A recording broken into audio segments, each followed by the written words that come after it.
Эркиңе эген көмбөсө, эл уулун анда бербесе, эмне күн түшмөк башыңа эгериде манас келбесе деп.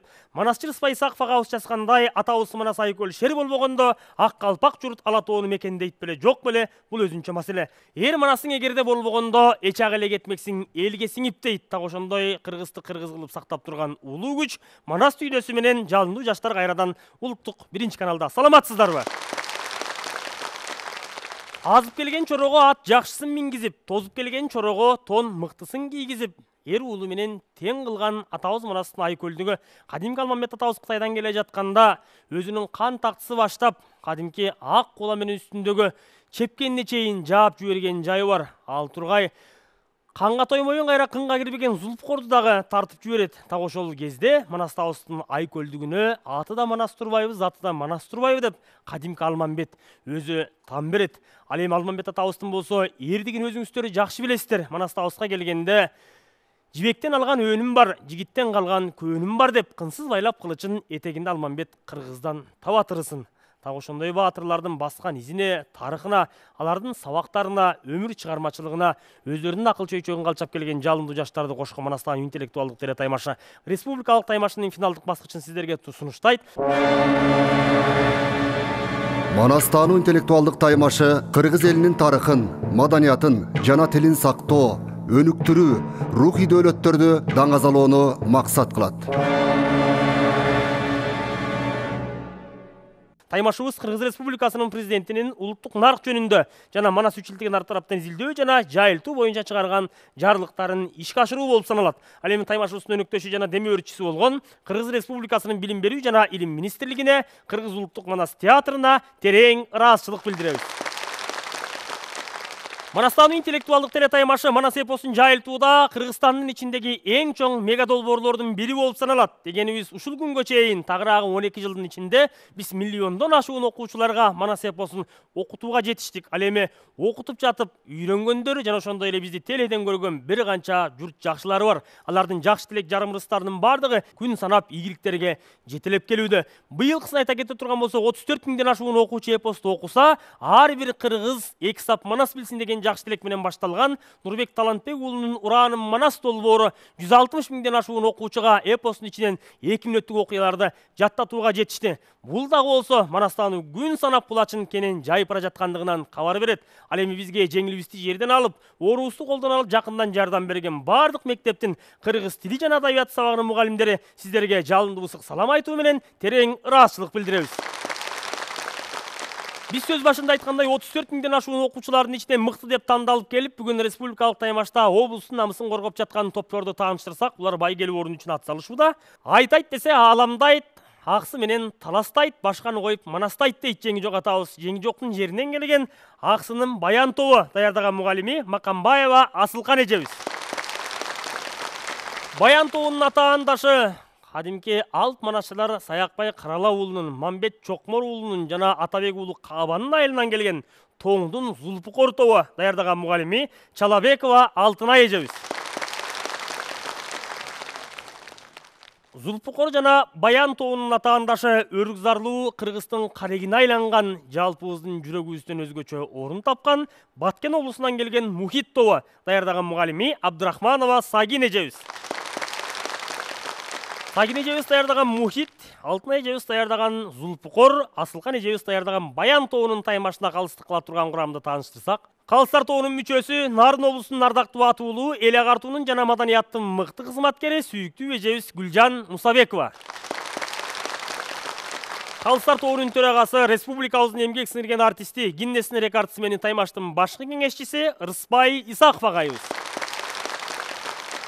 Калыстар тобунун мүчөсү Манастануу интеллектуалдык теле таймашынын мамлекеттин эсебинен каржыланышына зор колдоо көрсөтүп, өз кезинде жакындан жардам берген меценат агабыз, Кыргыз Республикасынын жогорку кеңешинин 5 жана 6 чакырылышынын депутаты, экс-вице-премьер-министр Алмазбек Батырбеков агабыз. Калыстар тобу ишиңиздерге ийгилик каалайбыз. Ал эми топту даярдап келген биздин Сагин эжебизге, Алтынай эжебизге жана Асылкан эже сиздерге терең ыраазычылык билдиребиз. Өзүңүздөр билгендей, биз сиздер менен жарым финалдык беттеште жакшы тилек жарым ырыс кылып финалда көрүшөлү, бар болуңуздар деп жакшы тилекти узатканбыз. Бүгүн дагы сиздерде ошондой тилекти узатабыз. Бар болуңуздар, келген кадамыңыздарга гүл бүтсүн, аман келген кадамыңыздар үйүңүздөргө эсен жеткирсин. Жакшылыкта жүз көрүшөлү. Орун алыңыздар. Таймашыбыздын киришүү бөлүмү болгон биринчи бөлүмүбүз биздин уран чакыруу менен кезекти Аксыдан келген баян тобу сиздерге узатабыз.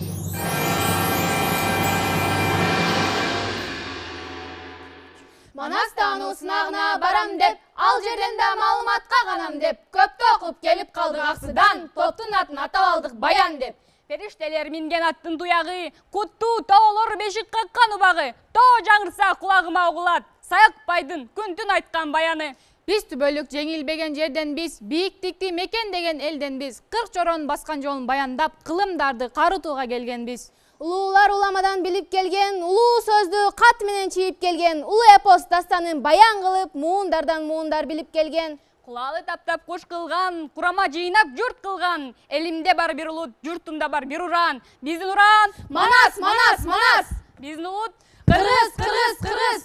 Ар бир сөзү кыска айта келсе бир уска. Арбаңыз деп салам айтам, топ башы сайын уска. Кыз сайкалдан үлгү алган, кыргызым деп күйүп жанган, топ мүчөсү сайкал болом бул сынакка келип калган. Тайзим кылып турган сизге тактык сүйгөн ар бир иште ийилип салам берип турат топ мүчөсү Айдике. Баян тобуна ийгиликтерди каалайбыз. Кезек төрдө турган биздин Тоң районунан келген Зулпукор тобу сиздерде. Ассаламу алейкум. Жалпы журтум аманбы? Амандашып биринчиден элиме айтам саламды. Жар чакырып даңктаймын, Айкөл Манас бабамды. Тоң мекеним, менин алтын бешигим, тузун таткан ырыс кулу кешигим, көлү чалкып тоосу тосуп күн нурун, досторуна кенен ачат эшигин. Аян берип түшкө кирип уулуна, чоролору гүлүк чапкан куюндай, Манас сүйүп даңктагандар Манасты, уланса экен катарлары суюлбай. Асмандан түшкөн алты курч, бабам Манас көтөргөн, Зулпукорду колго алып, алга карай сүрөгөн. Зулпукордун сапаты, жоо чапканда канын ичмей адаты, мыктылардын тайпасы Зулпукор деп аталды. Манаста буран чакырып, көбө саба кызылтуу, мааракеге барабыз, кыргыз элин баталып, жеңиш менен кайтабыз. Ураныбыз Манас, Манас, Манас. Мен топ башчысы Күмөнова Азиза жана топ мүчөлөрү Кадырбекова Жасмина, Бактыбекова Жасмина. Зулпукор тобуна дагы ийгиликтерди каалайбыз. Ушуну менен биз кезекте соңку тобубуз болгон Баткенден келген Мухит тобу сиздерде кезекти узатабыз. Айгөл гүлү тоо башында буркурап, ак бадырак өрүк зары кулпурат. Баткенимдин кичипейил балдары, күн кучактап салам айтып кол сунат. Ичинде бар Айкөл шердин кең жолу, каада салттын, үрп адаттын борбору, жети күн түн тынбай айтсаң түгөнбөс, Манас эпос Мухит экен бол жолу. Манасым теңдеши жок чексиз аалам.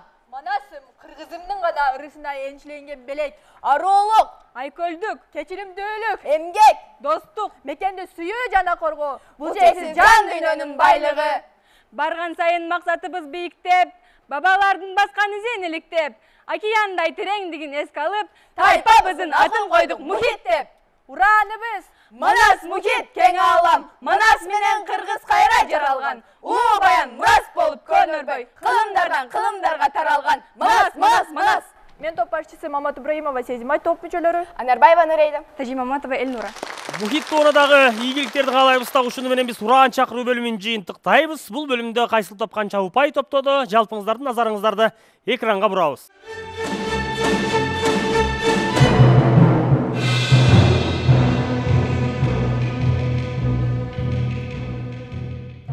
Төгөрөктүн 4 бурчун жыйып, атабыз Манас Айкөл шер кадимки Ташкенттеги кан көкөтөйгө кереметтүү аш берет.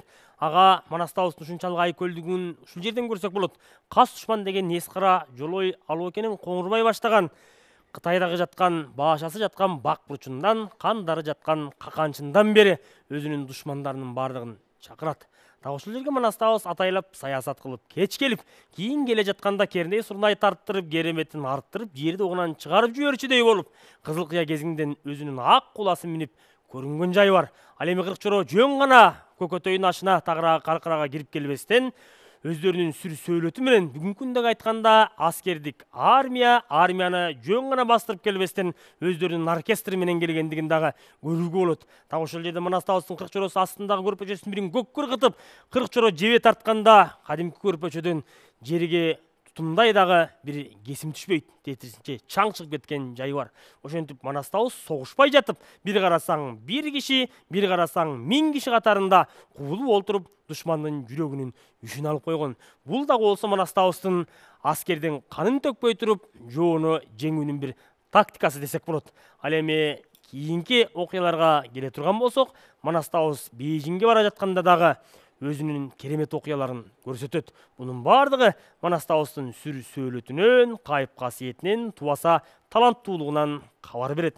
Конфедерация түзгөн Манастабыздын дүйнөсүнө жалындуу жаштар бүгүн дагы өздөрүнүн билимин сыноого келди. Саякбай атабыздын вариантында түзүлгөн суроолордун алгачкысы биздин Аксыдан келген Баян тобу сиздерге.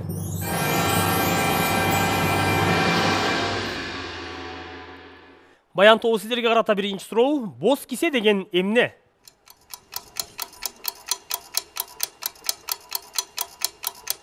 Боз кисе деген бул белге курчап алган, мындай айтканда кичинекей куту, анын ичине эбеп-себеп дарыларын жана керектүү нерселерин салып турган буюм десек болот. Боз кисе бул белге курчап турган баштыкча. Жана мындай айтылып кетет, Манастын боз кисеси асмандан түшкөн деп айтылган жерлер да бар. Ошондо бул эмне? Баштыкча. Бунун ичине мындай айтканда канке энебиз Манаска эбеп-себеп дарыларын даярдап бергенде, гүл азыгын даярдап бергенде ошо боз кисеге салып алып, мындай айтканда казаттарга аттанган. Боз кисе дегенден мурда кисе дегенди чечмелеп алышыбыз керек да. Кисе деген эмне дегенде силер айтып аткан жооп аныкталат. Кисе баштыкча катарындагы, кутуча катарындагы, кур катарындагы айтыла берет. Жоокерчилик заманда көчмөн турмуш болгондо ошо тиш чукурунан баштап майда чүйдөнүн бардыгын сала жүргөн нерсе. Ал эми боз кисе деген Биз логикабыз боюнча алга ошол азыктарды, дарыларды салса дагы ал толбойбу? Толуктап кетсек, биздин логика боюнча боз кисе деген бул кисенин түзүн билдирбейби? Боз кисе деген ошол Манас атаңардын кисеси болуп атат, аталышы болуп атат. Ошол боз Манастабыз курчанып жүргөн кисенин курдун аталышы боз кисе деп аталып атат. Албетте биздин Баян тобунун да кайсы бир деңгээлде жообу бар, ал эми калыстар дагы өз баасын берет деген ойдобуз, бирок толук болбой калды. Бул албетте Манастабыздын белине курчанган кемер курунун аталышы болчу. Кийинки суроо: Зулпукор тобу сиздерге букарды ким көмүр менен камсыздаган? Букарды сары тас камсыз кылып турган. Ал деген Гүлешенин гүл токоюнда көмүр өчүрүп, ошол жерде көмүрлөрдү өчүрүп, жана ошондой эле от өчүрүп жүргөн. Ал деген ай сайын 80 төөгө деген көмүрлөрдү алып келип берип турган Темирканга. Баракелде, жооп туура азаматсыздар. Кийинки суроо кайрадан Мухит тобу сиздерге. Сейтектин атынын мааниси кандай? Сейтектин маанисинин аты бул алышканды сойсун деп, кабылганды кайсаган, баатыр болсун деп дубана ат койгон жер бар. Ошондо кандай бул чечмеленет бул? Баатыр алышканды кайсаган, кабылганды ата бабалары түбүнөн бери кан болгон, түбүндө бак бүткөн, жатып түнөп өткөн жерине мазар орногон, ошондуктан дагы баатыр болсун деп атыны Сейтек койдурат.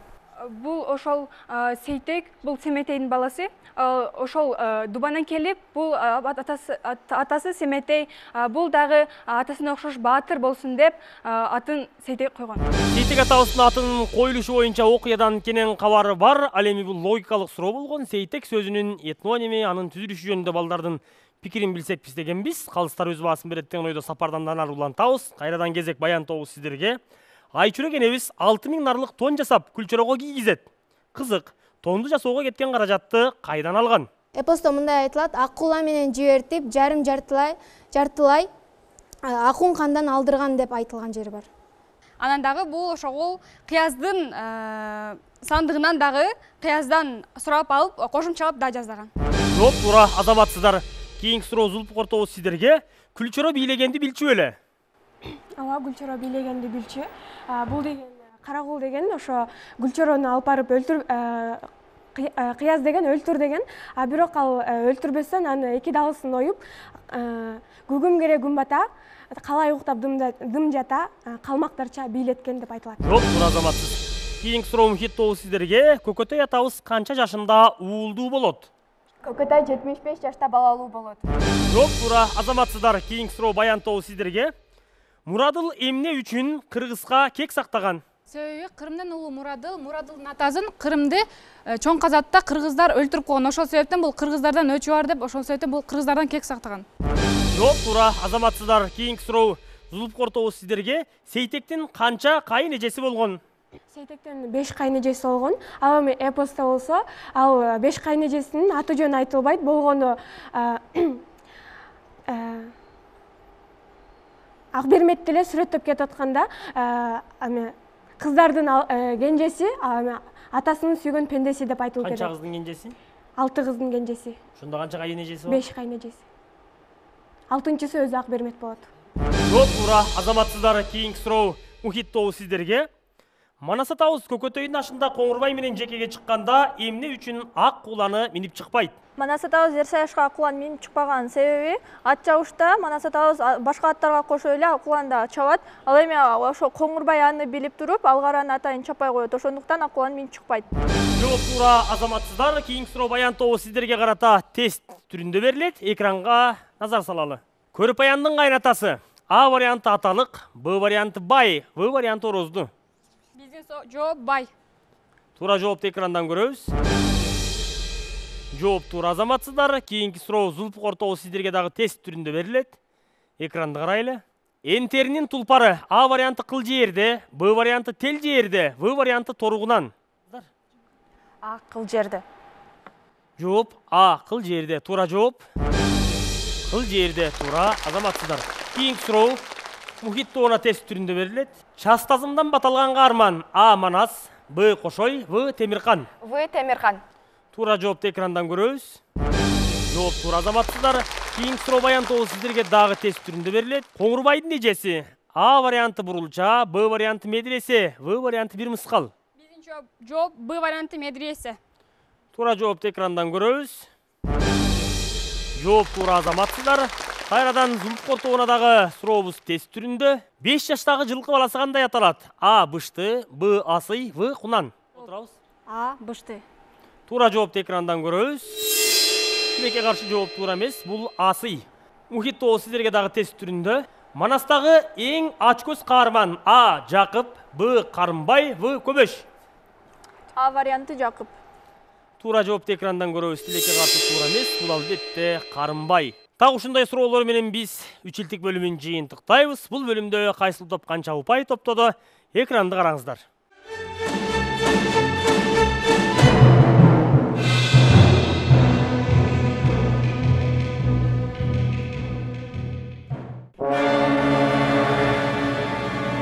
Туура бийде тууган жок, тууганду бийде ыйман жок. Манас эпосунан. Таймашыбыздын кезектеги бөлүмү сыр буржун. Бул бөлүмдө өзүңүздөр билгендей оюнчулар эпоста кездешкен көнөргөн сөздөрдү айтып берет. Аларды кайсыл окуяда, кайсыл жерде кездешкендигин, кимдер колдонгондугу жөнүндө бир катар кызыктуу сөздөр катылган. Келиңиздер анда.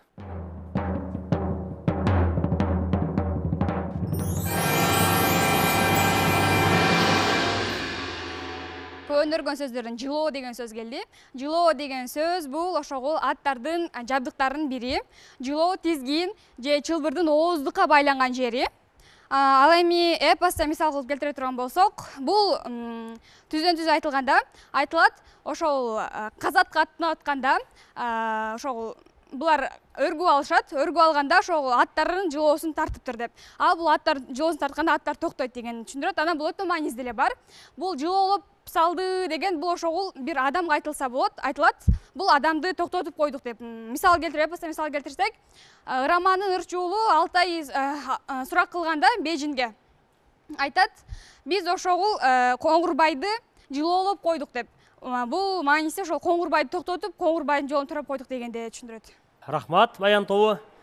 Зулупкор, сиздердин жооп. Кырмызы деген сөз келген. Кырмызы бул кызыл жибек деген түшүндүрөт. Эпостан мисал келтирсек, Манас кырк жерден келген кырк чорого, атсыз келген чорого ат берип, тонсуз келген чорого тон кийгизип, аялсыз келген чорого оймогоз кылтылдаган сулуудан, кырмызы кийген сулуудан алып берген деп эпоста айтылат.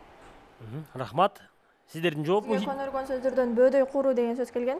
Бөөдө деген сөздүн өзүнүн мааниси бул эч негизи жок дегенди билдирет. Биз азыр деле колдонобуз. Мисалы бөөдө акчаны курутпа, жөн эле негизи жок акчаны курутпа деген мааниде. Ал эми куруу деген дагы тике жана кыйыр мааниси бар. Тике мааниси бул тамакты кууруу, башка нерсени кууруу. Ал эми өтмө маанисинде айта турган болсок, душманды ошол кырып, бөөдө кырып ошол тамакты куургандай кылып кууруп салуу, жок кылып салуу деген мааниде. Бөөдөй куруу деген бул эч негизи жок чоң тополоң чыгарып, башынан аяк куруу деген билдирет. Эпосто мисал келтире кетсек, бул Манас атабыз мынтип айткан жайы бар. Кытайлар кыргыздарды берен сиңен элерин бөөдөй куруу кылыптыр деп айтып кеткен жайы бар. Өзүңүздөр көргөндө биз ушуну менен оюнчуларыбыздын көнөргөн сөздөрдү чечмелөөсүн жана эпосто мисалдарын уктук. Буга карата калыстарда кандай пикир бар? Кошумча кеп кезеги калыстар тобу сиздерде. Биринчи жилоо деген сөз боюнча түшүндүрмөсүн жакшы түшүндүрдүңөр. Бирок аны күнүмдүк турмушта пайдаланмагандыктан кайсыл жер экендигин билбей атасыңар да. Жылоолоп токтотуп туруп аттар баратканда тартып токтотуп тур деп атасыңар да. Ошол тизгин чылбырдын оозуна байланган жери. Ошондо кайсы жер болот? Ушул жерде тизгинге байлайт. Окуясы? Тизгин деген кайсыл жери ошондо? Тизгин деген бул ошогул мисал келтирип кетсек, бул ошогул аттардын оозуна темир салып коет эмес, ошонун ошол жипке байланган жери. Жиби. Ошол жибинин бөлүгү болуп эсептелинет да, жылоо деген. Аны минип бараткан адам жылоодан тартып токтотпойт, ал тизгинден тартып токтотот. Аны коштоп тосуп алган адам кайсыл бир боз үйгө алып бара турган болсо, кайсыл жерге алып бара турган болсо, жетелегенде ошол жылоодан кармайт. Ооздуктун темирине туташкан жери деп туура айтып атасыңар да, ошол жерден кармайт, мынтип атты туура бастырат. Кызыр жылооңдо болсун деген сөз ошол. Кызыр жетелеп жүрсүн сени деп атат ошентип. Кызыр жол көргөзүп жүрсүн сени деп атат да. Аздектеп, аспиеттеп, кадырлап күткөн конокту ошентип аттан түшүрбөй жетелеп басышкан. Мына ошол жөнүндө болуп атат. Бир аз ошол жерде түшүнбөстүк болуп калды. Зулпукор жакшы чечмеледиңер. Бөөдөй куруу боюнча сөз айталы. Бөөдөй менен бөөдөнүн айырмасы бар да. Бөөдө деген бекер, жөндөн жөн деген сөз да. Бөөдөй деген сөз такыр башка маанини билдирет. Бөөдөй деп бөйөндөй, чаяндай деген мааниде кээде ушинтип кыскартып айтып бөө деп айтып атпайсызбы биз, Ошондой болуп кууруп чагып ала турган нерседен бөө сыяктуу болуп деген сөз да. Салыштырмалуу турда бөөдөй деп айтылып атат. Силер бөөдө деген сөз менен муну алмаштырып алдыңар да. Негизги маанисин туура эле айттыңар, бирок сөздү мисал келтиргенде силерден дагы кемчилик кетип калды. Калыстар курамына ыраазычылык билдиребиз дагы, биз сыр куржун бөлүмүн жыйынтыктайбыз.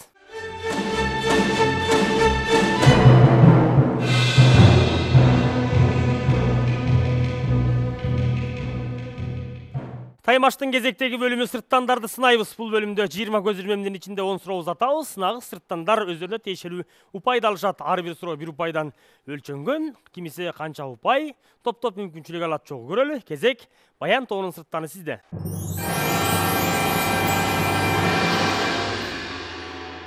Билгич кандай кайшым кийгенби? Жок. Чоң билгич Алтайга түнөйбү? Ооба. Сейтектин бурак аты болгонбу? Жок. Кулансурдун ноктосун Бөлөкбай жасаганбы? Ооба. Кулансурдун ноктосун Алмамбет жасаганбы? Жок. Ак Бермет Ажыдаар түш көрөбү? Ооба. Бермет Семетейдин жарыбы? Ооба. Аколпокту Алмамбет жасаганбы? Жок. Каныкейди букарга кошой узатабы? Жок. Сейтектин кабарчысы Кадикеби? Жок. Баян тоонун сырттан өзүнө берилген убакыттын ичинен 10 суроону кабыл алды. Жыйынтыгында 5-өсүнө гана туура жооп берип, 5 упай топтоду. Бермет шердин этине талгак болоорун Ак Жолтой айтабы? Ооба. Семетейдин чабарбаны Кадикеби? Ооба. Үстөн деген бул Гүлчөробу? Жок. Уялдын жолдошу Кадикеби? Ооба. Бакай Алгараны Ай туякка чалабы? Жок. Аколпокту Бөлөкбай жасаганбы? Жок. Зулпукор асмандан түшөбү? Ооба. Зулпукор найзабы? Жок. Булдурсун камчыбы? Ооба. Булдурсун жер айдаган буюмбу? Жок. Зулпукор тоонун сырттаны дагы берилген 10 суроонун ичинен 4 ката кетирип, жыйынтыгында 6 упайды топтоду. Жоктон көрө жогору сизге дагы ийгилик каалайбыз. Алдыда дагы бир оюн бар экендигин эске салабыз. Ийгилик. Кумайыкты Санираби калагабы? Ооба. Манастын жары жел тийбеспи? Жок.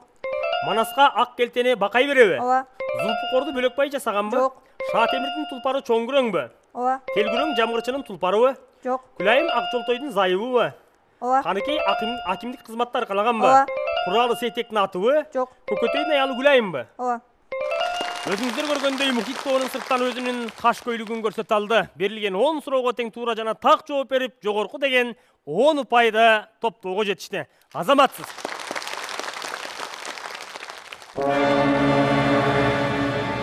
Кордукту тартса кошунаң, кошулуп бирге күйбөсөң, куралы болсо тең бөлүп, кубанса бирге күлбөсөң, кишилигиң каякта, кишини жээрип сүйбөсөң. Манас эпосунан Рыспай Исаков.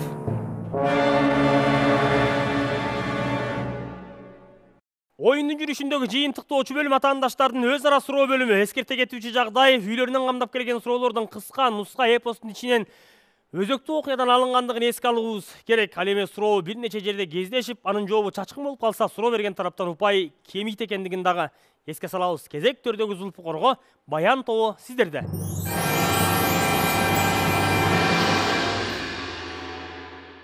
Семете канчорону бактырыш үчүн кайсы каарманды кайсыл жерден алып келет?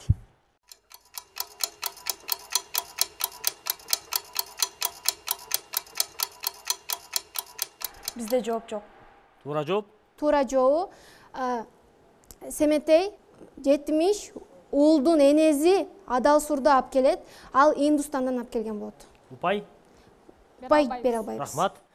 Зулпукор, Мухит тоона суроо узатыңыздар. Биздин сурообуз Коңурбай атасынын Манастын колунан өлгөнүн эң биринчи кимден угат? Коңурбайга ал экөөнүн өлгөнүн ал экөөнүн кызматкери Кангуру айтып келет. Жооп туура, упай 5 беребиз. Рахмат. Баян тоона Мухит тоонун суроосу. Биздин суроо Оганга келген 9 жолдун ар жактан келген тоому кандай аталат?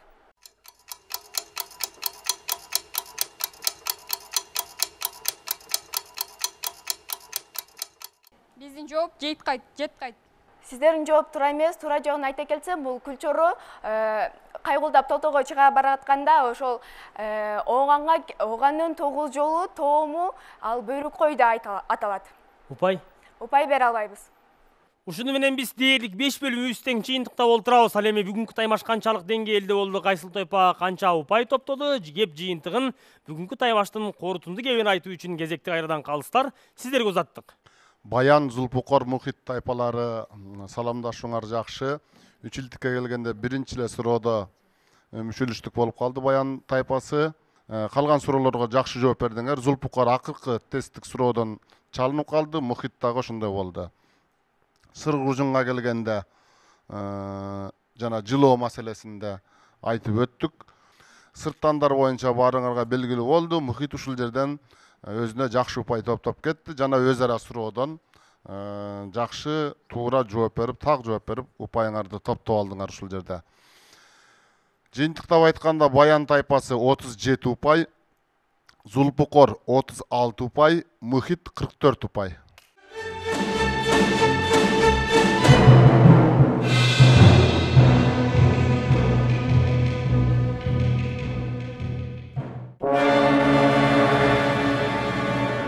Манас эпосу баа жеткис кенч катары эпикалык чыгармачылыкта көрүнүктүү орунду ээлейт. Өзүнүн көлөмүнүн кудурети боюнча кыргыз эпосу дүйнөдөгү эпикалык эстеликтердин бардыгынан чоңдук кылат. Виктор Жермунскийдин Манас эпосун изилдөөгө киришүү эмгегинен. Кадырман теле көрүүчүлөр, сиздер бүгүнкү таймашыбыздан окутуу орус тилдүү мектептер арасындагы таймашты көрдүңүздөр. Алар Аксы районунан келген Баян жана Тоң районунан келген Зулпукор, алардын атаандашы Баткенден келген Мухит топтору таймаш курду. Таймашыбыз Кыргыз Республикасынын президентинин улуттук нарк жөнүндө жана Манас үчүлтүгүн ар тараптан изилдөө жана жайылтуу боюнча чыгарган жарлыктарын ишке ашыруу максатында уюштурулду. Ал эми таймашыбыздын негизги өнөктөшү Кыргыз Республикасынын билим берүү жана илим министрлиги. Ал эми таймаштын башкы демөөрчүсү манасчылардын жана төк макындар менен дастанчылардын алтын ордосу болгон Кыргыз улуттук Манас театры болду. Бүгүнкү көрсөтүүбүздү жалпы журттун жакшына аяк батасы менен жыйынтыктайбыз. Керегебиз кең, угубуз узун, түндүгүбүз бийик болсун. Казалыбыз шаңдуу болуп, казаныбыз майлуу болсун, урматтуу көрөрман. Түркия эл бир казандан дам татып, түндүгүбүзгө түмөн эл басын, журт ичинде ийин тийишкен ынтымак менен биримдик кытта үйүп түбөлүккө бар болсун. Эгемендүү Кыргызстандын эртеңине кеч кирбесин.